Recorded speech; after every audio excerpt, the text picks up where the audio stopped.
Love this woman. And there's so many people think when I refer to Suzy, my wife, I'm referring to this Suzy. You've gotten that too, have you not, Suzy Kolber? I'm sure you've gotten that. That's funny. You know what? When I called in and Chris, answered the line, and I said Suzy, I almost felt like I had to say, not that Suzy, this Suzy. and by the way, yes. too, I need to correct something about your statements on the air. Okay. Regarding Stuart and his TV wife. I'm the first wife. That's true. That is true. You go back to the sports night with Stuart, Suzy. You go back to, were you there for Stuart's first ever broadcast with the worldwide leader? Were you there for that? Well, I'm pretty sure because it was also mine. Yes. Oh my gosh. Is that, no kidding. So you and Stuart broke, that I did not know. That so here's the way back machine. Yeah. Because Stuart and I were actually friends before we even met. Because in Stuart fashion, we had both been hired for the launch of ESPN2, and we were still working in our local stations. And I was in West Palm, and he was in Orlando, and he called me, and we instantly hit it off on the phone. And talked about, what it was going to be like in our future. And then talk about, real coincidence. Now we're making our move to Connecticut. And I'm in a real estate office in a tiny little town in Connecticut. Mm-hmm. And I'm farther into the office talking to the real estate agent. Stuart is in the same office. He hears my voice. We still haven't met in person. And he says out loud, "Oh my, is that Suzy?" We're in the same real estate office in the same town. We went to dinner with our significant others that night, and we were great friends ever since. No kidding. Suzy Kolber joining me here on the Rich Eisen Show. So I'll just give you the floor, Suzy. What are your emotions right now? How you holding up? As I'm sort of, talking about how far we go back, I don't know of anything more significant that you could share with another human being than everybody. It's, everyone's talked quite a bit about how Stuart feels about his daughters. And the day his older daughter, Taylor, was born, I held her. Mm-hmm. And the day my daughter, Kellen, was born, Stuart held her. And I just know Stuart nothing would have ever held him back from being there for the birth of your daughter because of the fact that you held his. That sounds like something that Stuart would have just, whatever he had to do, clear his schedule to do that. That's what that sounds like to me, Suzy. Yeah, well, it's the people in your life that, and we all get busy with life and we're all on the road and we're traveling. There are certain people in your life that are the dearest of friends that you might not even be able to catch up for a few months, but when you do, none of that matters. And there's certain people that under any circumstance, if you called and you needed that person's there. And we were like that for each other. And in watching the incredible outpouring, and maybe, I don't even know, I think he even would have been surprised, don't you, Rich, at just the impact and the outpouring, and it's been remarkable. And I just keep saying, I wish you could see this and this and this, because it's been unbelievable. But it's also made me really appreciate that he's my pal, that we're friends. All the people that now, realize just what he's accomplished and the strength and all of that stuff. And to just be able to sit back and look at all this and say, gosh, and maybe I didn't appreciate it as much. Like, how fortunate, right? That we're friends. I know. I feel the same way, too. How fortunate to be able to call him a friend and show pictures of him at the wedding. And, I know you were there, too. And, I'm also seeing online, I don't know if you've seen this yet, Suzy Kolber, but the front sports page of the Virginian Pilot newspaper. Have you seen this? Yes. Every headline is a Stuart Scott catchphrase, including talking about Norfolk State's new coach eager to get to work, assemble staff. The headline reads, "Booyah." Norfolk State's new coach eager to get to work, assemble staff. Underneath the headline, call the Monarchs butter because they're on a roll. I mean, he would be overwhelmed. He would be. With this. He would be overwhelmed. Yeah.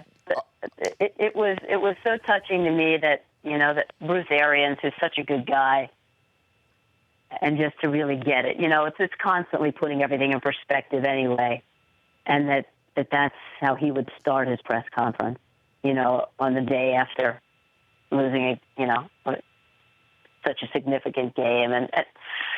And it's also what I think, and I've been on the phone today with a number of, number of our bosses at ESPN. And I think something that has been really,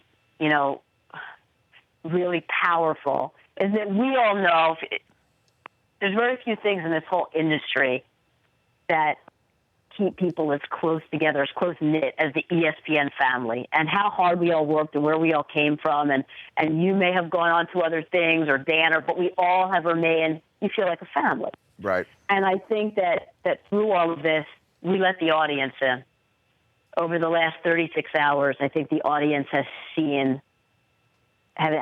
gotten a chance to see that and share that how we all feel about each other and how tight knit and that is a great thing always about ESPN in times of real heartache, and that it's a remarkable place to work and for remarkable people, and I'm glad the audience has gotten to see that too. Yeah, I was when I first got there, I saw that firsthand with the awful, untimely passing of Tom Mees, Suzy. I remember seeing that firsthand, and I didn't know Tom. I had just gotten there just a couple of weeks or months before, and I saw that, and I got a text from Charlie Steiner yesterday saying essentially that this brought back that horrible memory for him, essentially having to announce Tom Mees' passing on television, and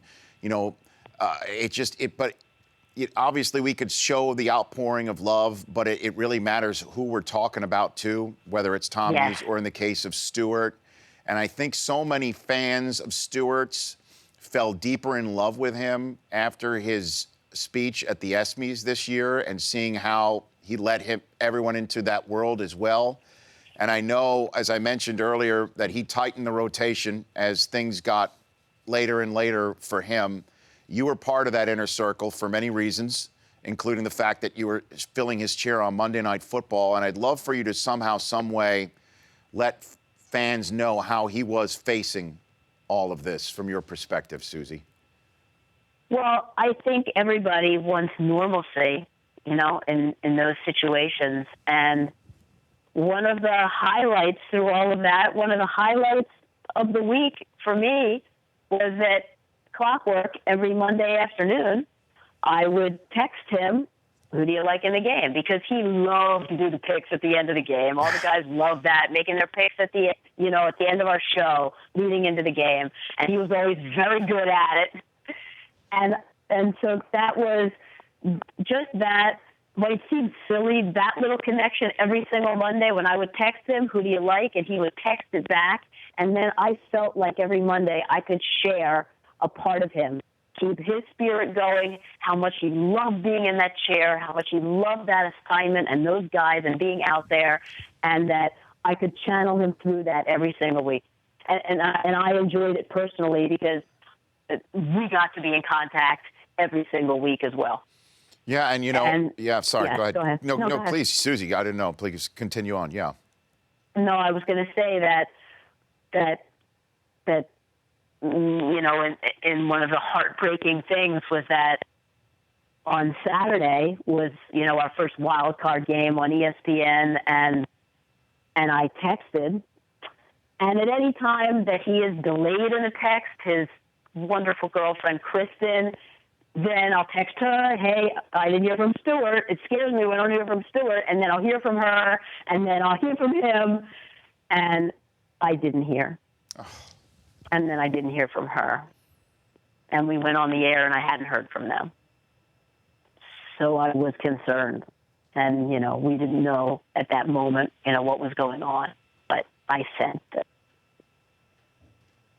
I was talking with Dan earlier before, and Dan was talking about just how competitive Stuart was. That's probably why he loved picking games, because he wanted to show everybody he was as good at it. It doesn't matter what Hall of Famer he was going up against or what Super Bowl champion he was going up against. He was going to beat them in that competition, too. That sounds like Stuart. Absolutely. And so 1 week of the season, I don't remember which game it was, I just sort of, whatever I had, like my conviction about it, and I said on the air, Stuart wants this, but I want that, and I was wrong. And then the next week I came back, I'm not picking, no, Stuart picked the rest of the way. I wouldn't even argue with it. Whatever he wants, his pick. But you're right. So yeah. Very competitive. Sure. I just want to give you the last word then, Suzy, because we had Dan on, we had Michael Wilbon on earlier, and now you. What you think Stuart's legacy, certainly for somebody who knew him from Jump Street, what you think his legacy is?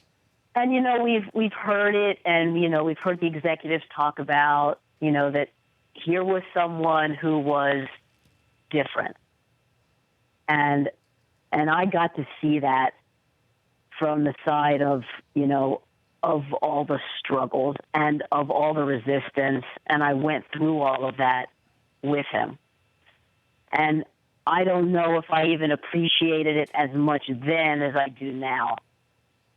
For him to stick with what he really felt he wanted to be, the image he wanted to create, I admire that so much. Because at the time, it was really tough. And for him to have accomplished all he did and to see it, to see it all come pouring out and back yesterday. It's amazing. Suzy, I love you. Thanks for calling in. I appreciate you too, it. Rich. Same from my Suzy as well. Yes. Tell her I love her too, and the kids. And same. Yeah, go great ahead. To be with yeah, you. Squeeze Kellen. Give her a nice hug, but I'm sure you do that all the time. Yes. You take care. And Suzy Kolber. The Rich Eisen Show, weekdays at noon Eastern. On Audience.